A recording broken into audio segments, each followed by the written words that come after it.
está enterrada en la iglesia de los Agustinos, donde está el Cristo de Mayo, pero nadie sabe dónde. Nadie sabe dónde. Ah, pero está ahí, está ahí. Sí, Ahora, están perdidos. Esto es, por ejemplo, yo me voy a juntar con alguien. ¿Dónde nos juntamos? Ahí, por la calle de los huérfanos. Exacto. Eso, y por eso ¿Cuál sería tu calle? y ahí En la se calle de los dobló. huérfanos. Sí, lo que pasa es que...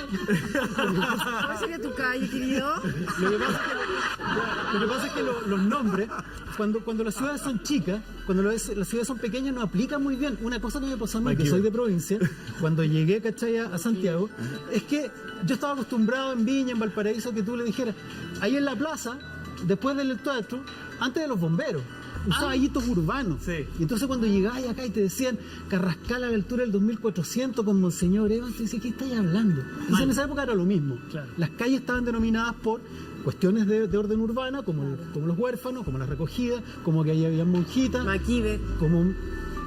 como calle, por ejemplo, hay una calle que debe ser la más antigua de Santiago. ¿Cuál? La calle Independencia. La calle Independencia, que es la que conecta, ustedes saben, la zona de lo que se llamaba La Chimba. La Chimba, claro. La Chimba, que era la zona de la Zamacueca, de las casas de remolienda. Pasaba bien ahí. La Chimba era como territorio liberado de Santiago. Ahí se iba. Ahí vivía yo. Ahí se iban Diego Portales. La calle del Tecucho. Zumba. Oye, ¿cómo?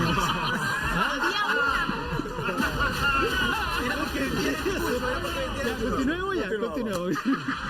Entonces, la calle de la Independencia, para que ustedes sepan, ¿por qué es la calle más antigua de Santiago? Porque era la calle del Camino del Inca. Esa calle conectaba directamente con Cusco, con la ciudad peruana, que era la capital del Imperio Inca. Esa calle continuaba y luego doblaba. Hay diferencias y discrepancias sobre dónde doblaba, pero daba a la Plaza de Armas. Porque Santiago, contra todo lo que te puedan haber enseñado, fue una ciudad, un asentamiento fundado por los incas. Sí, O sea, cuando llega Pedro Valdivia, que te cuenta que llegó a un peladero, que no había nada, que es la funda. Mentira. Espérate, ¿incas y no mapuches? Incas, por supuesto. Stop, Cañulero. Al regreso de esta breve pausa comercial. No, pero ¿cómo? Seguimos con Don Jorge. Queremos saber más de La Independencia. calle con historia. Ya volvemos. Y vamos Independencia, a le digo que ver pasa si Paulina Independencia. tiene trabajo después de haberle dicho lo que le dijo al señor. Vámonos a la chimba. Vámonos a la chimba. Regreso, ya. Y nos habíamos quedado congelados en qué? Independencia. Independencia. El camino del Inca. Al Inca. El camino del Inca lo que tiene de interesante es eso, ¿cachai? Que es una red que conectaba el camino del Inca, y las redes del camino del Inca eran más amplias que las del Imperio Romano. Eran mucho más, además estaban mucho más racionalizadas. El camino del Inca te podía llevar directamente a Cusco, te podía llevar a Salta en Argentina, a Mendoza, había un camino que cruzaba desde los Andes. Esa es una idea muy errada sobre América. Se pensaba que todos los pueblos se daban la espalda con todos, que nadie se conocía con nadie. Y la verdad es que se ha encontrado lapislázuli chileno en lugares de América que tú lo encontrás impensable, con Chillas del sur, en México había un comercio. tráfico, había comercio, se conocían.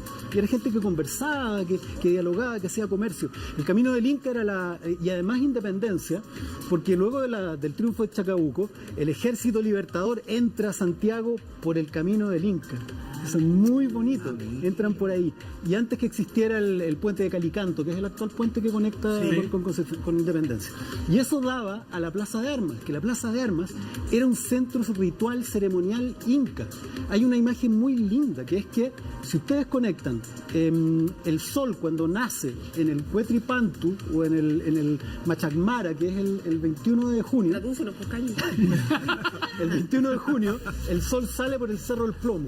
El rayo de luz choca con la punta del Cerro Santa Lucía y cae en la Plaza de Armas.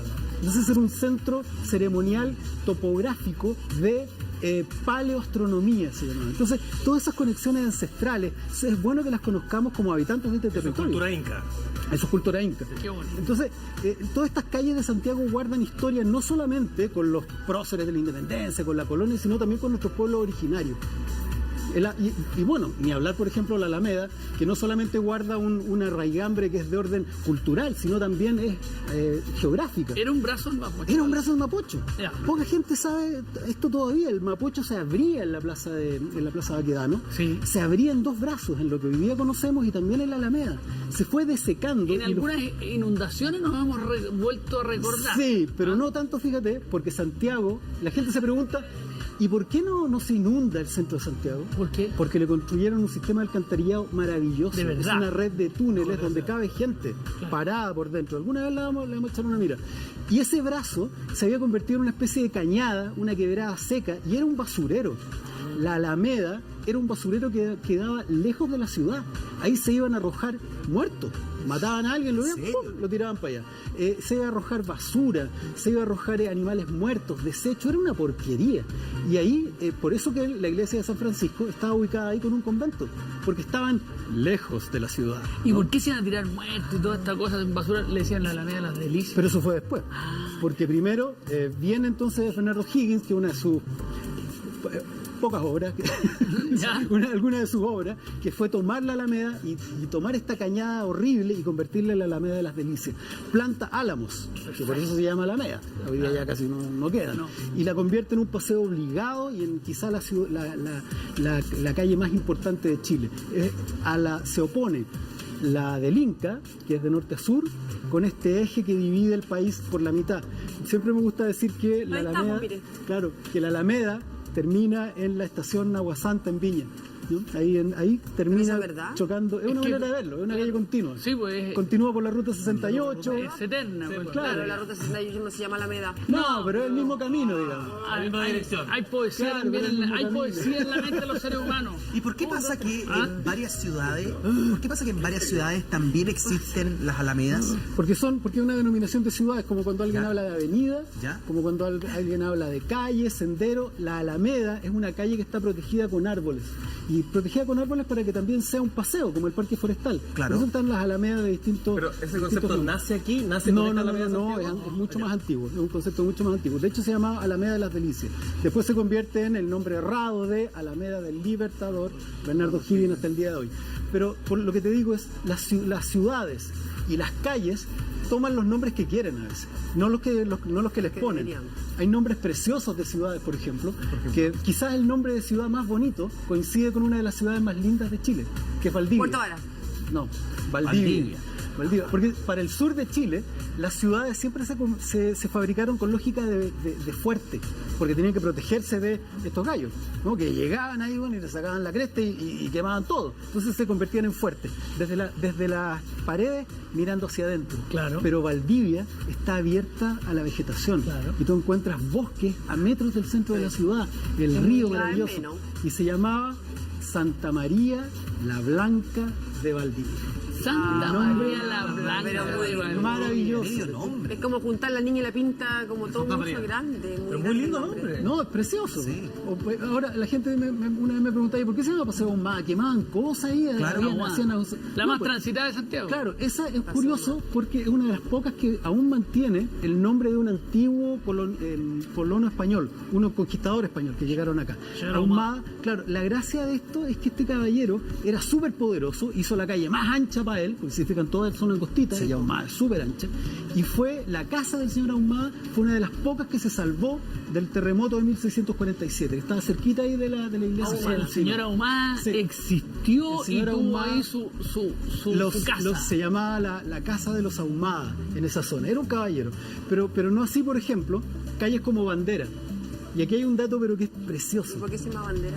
Porque en 1819, 1818 vino la independencia, se produjo escasez de todo, escasez de comida, escasez de pertrechos, se produjo escasez de telas.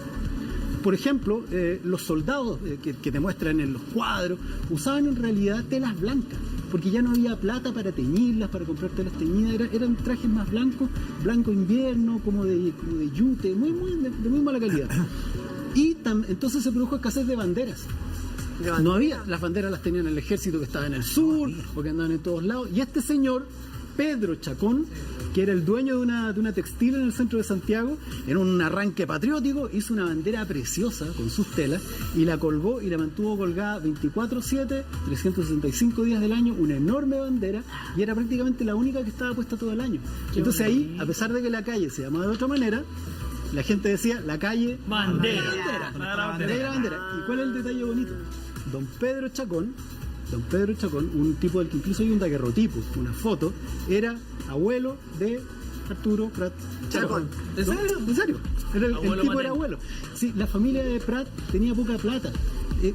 tuvieron problemas con los negocios, se les quemaron negocios, anduvieron dando bote en Valparaíso, volvieron a Santiago, estuvieron en una chacra en Ñuñoa, terminaron viviendo en la casa que había sido de Pedro Chacón, esa familia chiquitita, y después se van a Valparaíso de nuevo. Entonces, toda esa familia está conectada con la historia de Chile de una manera muy Bonito, bonita. la bandera. Sí, la bandera. Y moneda. No, por la Casa de la Moneda. La Casa de la Moneda. Pero se llamaba, había otra calle Moneda, que era una calle donde se fabricaban, pero después cuando se fabrica la Casa de Moneda, se cambia el nombre para el lugar donde se acuñaban las monedas del rey y se hacía el papel moneda posteriormente. Toesca, mira, aquí hay una conexión. Toesca, que fue el arquitecto que diseñó la Casa de la Moneda, su esposa, que era 15 años menor, y que era preciosa, y que era más loca que una cabra, lo trató de envenenar con un consomé de espárrago. Mentira. ¿Y sabéis dónde la mandó Toesca? ¿A dónde? A la casa recogida.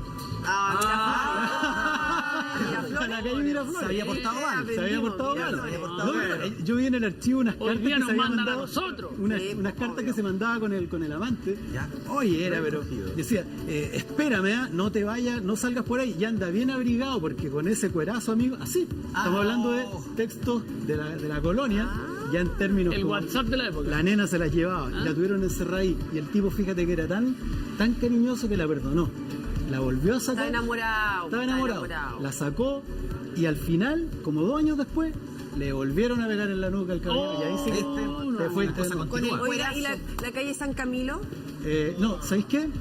Hay una calle más de santo, porque todas esas calles son nombres de santos. ¿Y por qué dicen que hay tanta cosa ¿Rara?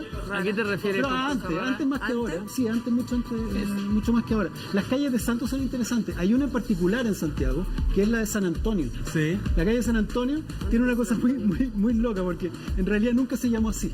Nunca se llamaba así, sino que era una calle que conectaba con la chimba, y la chimba eran como los otros, los de allá, y los santiagueros se agarraban a cachos con ellos y se tiraban piedrazos, y la iglesia puso una imagen de San Antonio para que se pusieran en la buena. Y tú sabes lo que hace San Antonio, ¿no? ¿Qué hace? ¿El santo de lo que? De los matrimonios. Entonces, pero si ustedes no han escuchado San Antonio, sí. la Hay peineta, una canción, sí, pues. la canción La Peineta, dile a San Antonio que me trae un novio. Entonces se hacían procesiones ahí y se terminó convirtiendo en calle San Antonio. Ay, deberíamos tener un día más tiempo y hacer como las calles, por favor. ¿Te gustó lo de las calles? Está buenísimo. Calles, ciudades, cerros, toponimia, tienen una cantidad de historias impresionantes. tantos Para ángulos. conocer dónde estamos parados. Por favor. Toda la razón. No, por supuesto. Porque le vamos a dar un aplauso a Jorge Baradit, un hombre que sabe mucho de historia, y ahora vamos a presentar a las mujeres que han hecho historia. Han hecho historia. Fantástico. Aquí está, tomen la